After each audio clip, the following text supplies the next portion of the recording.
And having had no boats in sight for so long, suddenly there are a lot of little fishing boats around, and some of them are in the distance now in the background there, but quite surprising suddenly to find myself surrounded by all these little boats.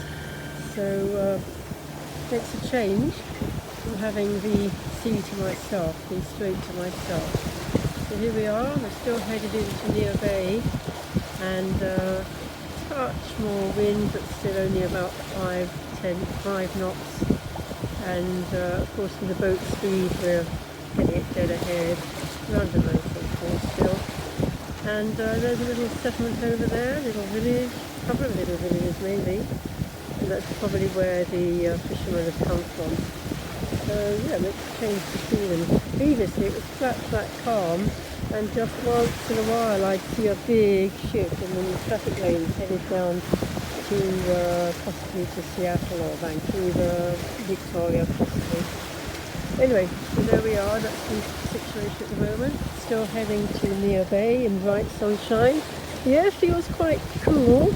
I've got my warm jacket on, but very, very pleasant day. Just a pity that we have to be motoring. Oh, there we go, a load more little boats there in the distance.